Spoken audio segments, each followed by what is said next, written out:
Hello everyone, buongiorno, and I hope you've been watching the last two. This is the life cheat sheet part 3. So far we've talked about health, breaking it down into different categories of the health trinity, 4 stages: hydration, diet, sleep, exercise, formal exercise, breaking them into different sub branches of different types of exercises, compound moves. Then you've got stretches, ballistic, dynamic stretching, all sorts of things like this. Then we moved on to different categories that you could be considering when thinking about learning, the potential being the most effective, as you have to reformulate concepts and ideas in new ways to express them to others.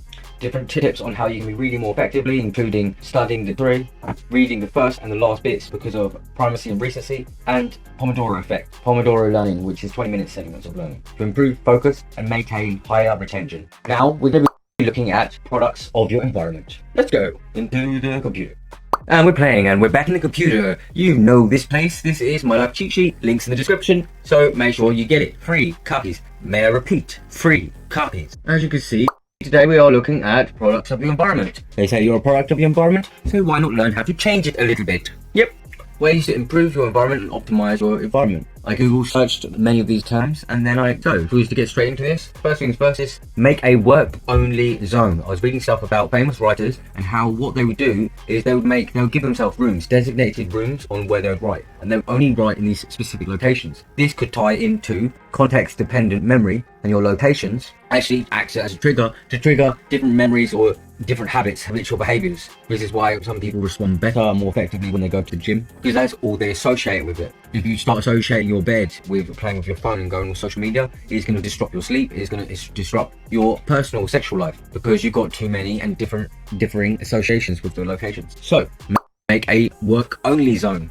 Next thing is personalizing your space. I can't really think of the exact reasons why this would be really that effective other than being personal. But this is something I found online and I thought I'd include it anyway.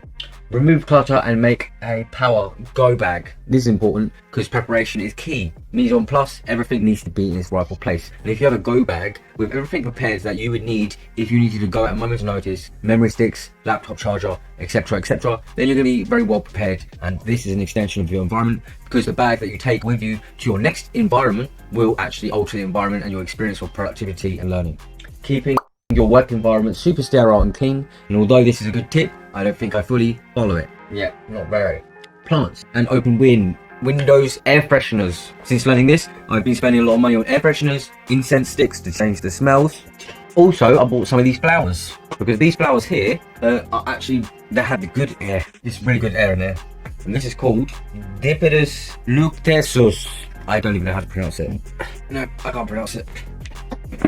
Next is talking about the brightness and the lighting itself. Different lighting can actually change different moods, and the science behind this is with blue rooms it can actually be a more productive environment, because it suppresses melanin production in the body, which is your brain's chemicals that's released in your brain to help you when you're sleeping, so you're not moving around. And when you stop the production of this in your body and your brain, then you're going to be more alert. You're not going to be falling asleep as much, and vice versa. If you have an orange light, then it can actually help you a lot in getting to sleep. You have it on your phone with night mode. I even have glasses to help me when I'm going to sleep. Reducing eye twitches over overexposed screens. I would recommend getting orange shades, so then you can watch screens, lights, all the same, and it'll give it a nice orange tint to help you ease you into sleeping mood. Or vice versa, blue glasses to make sure that you are awake, more alert. Balancing thermostat temperature to 70 degrees or 70 degrees Fahrenheit. This is an optimal temperature for your body to remain alert and productive. Stay away from social media unless it's in your job. Social media is a massive distraction. Me making these videos, in a way, is a complete waste of time, and it serves no real purpose to me. But I don't really know.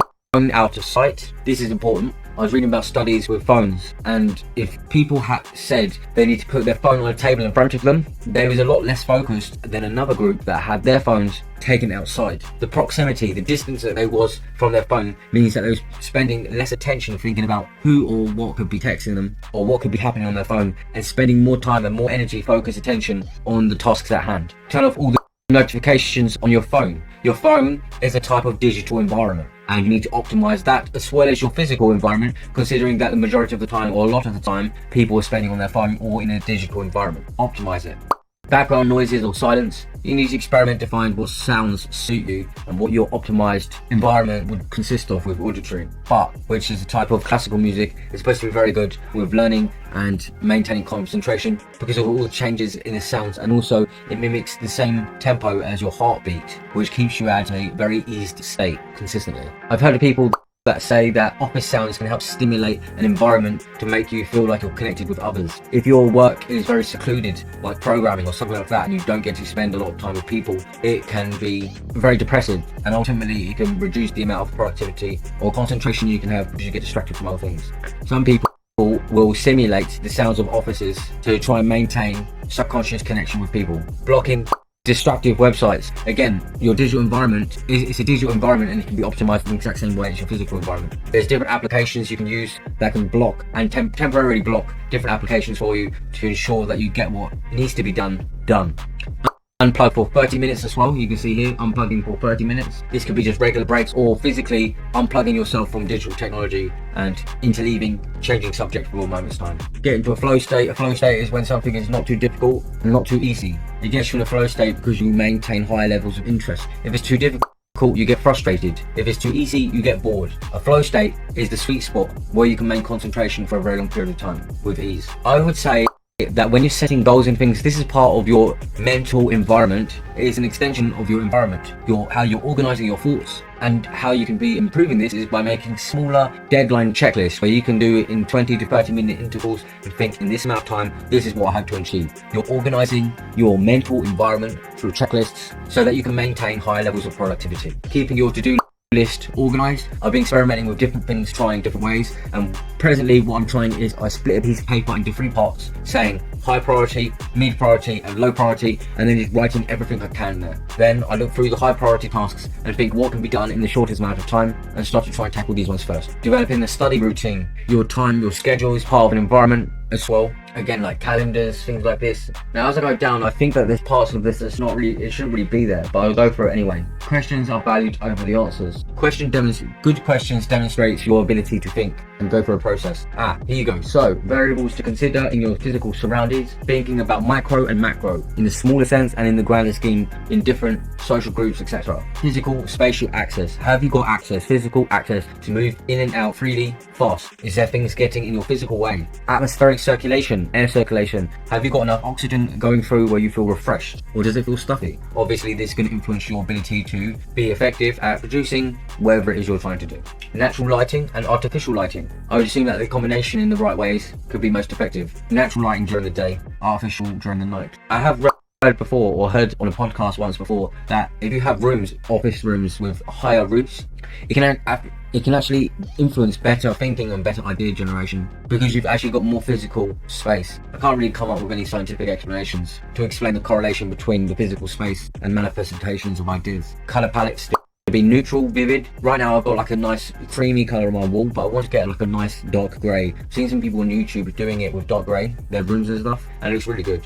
You can see there my light changed colour. This is part of my environment, an extension of my environment, where it changes colour 1 hour before bed to remind me that I need to ease myself out into a sleeping mood. Yet I'm making videos right now, so it's becoming more difficult. Alexa, turn the bedroom light on. Smells are important, and again, I've been buying lots of incense and air fresheners to change my environment and help influence a better and more productive surroundings. Your body can be considered a bio-environment, and if you're not exercising enough and you're not feeding it the right types of nutrients that it needs to survive, then obviously you're not going to be as productive because your biological environment is a complete mess. If you're not sleeping, you are not going to be able to function correctly. You can extend this out to your physical environment. If your room is a mess, your external room, you're not going to be able to think as clearly. If your mind is a mess and you haven't organized the types of thought process that you want to go through, mini tasks, micro goals, macro goals, daily, weekly, monthly, yearly goals, if you haven't started to organize these types of things, you're going to be a complete mess. And then here you can see some more like keywords that I was looking at: atmosphere, hydrosphere and lithosphere. These are just interesting things. In conclusion, with the product of your environment, I don't think that I have got enough information in here, and I think I can be reworking and emphasizing on this area, or revisiting this area and making a lot of improvements. There is some useful things in here, but I think there's a lot that I've missed out in comparison to the other 2 parts that I initially made videos about. This is all I've got time for, and take care people, have a great day. Press the like and subscribe for future videos. That's all I got.